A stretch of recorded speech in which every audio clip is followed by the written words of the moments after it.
What's up there, everyone? It's GG Sober Son, and I am here in Chattanooga on a movie set site, getting ready to do some filming for a upcoming Netflix movie, and just waiting my turn here. So it's March 27th from the 24-hour day book, AA Thought for the Day.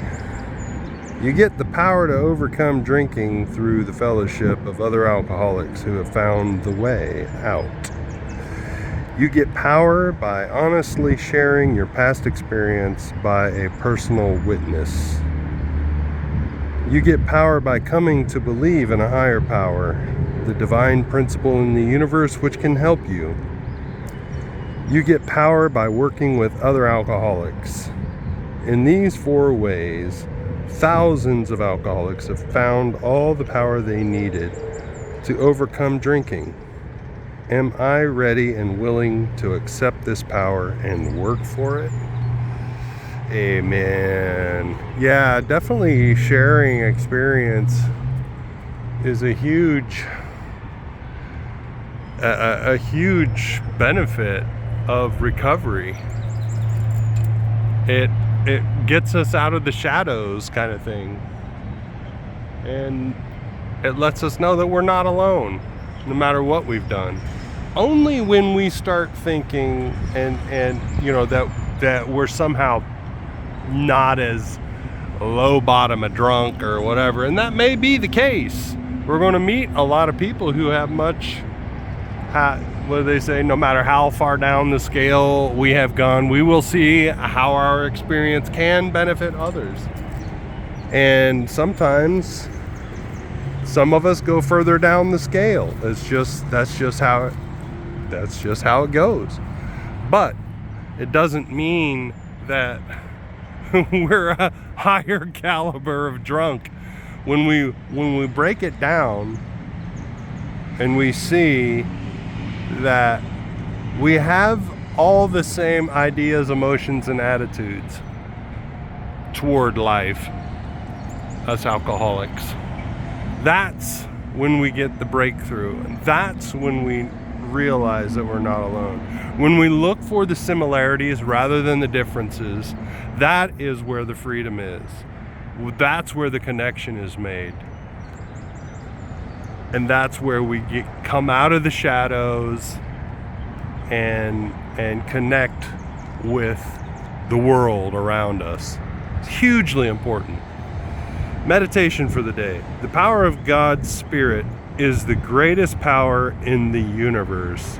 Our conquest of each other, the great kings and conquerors, the conquest of wealth, the leaders of the money society, all amount to very little in the end.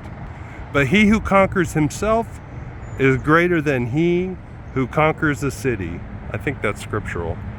Material things have no permanence, but God's Spirit is eternal. Everything really worthwhile in this world is the result of the power of God's Spirit. Amen.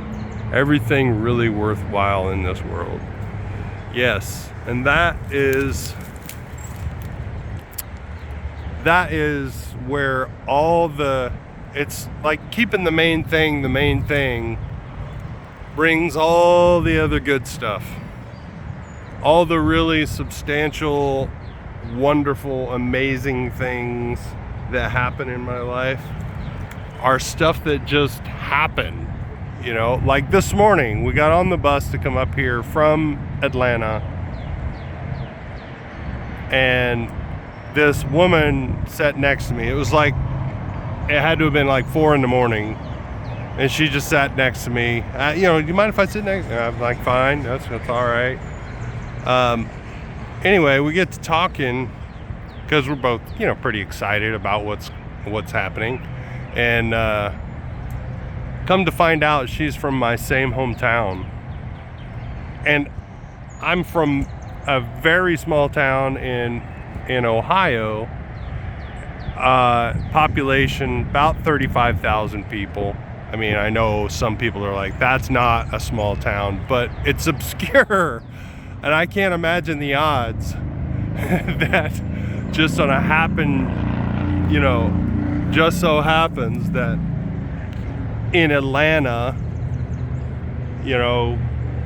just so happens the one person from my hometown sits next to me. It's just bizarre. Anyway, we had a great conversation, very spiritual conversation as well. Even prayed together, so that was pretty neat.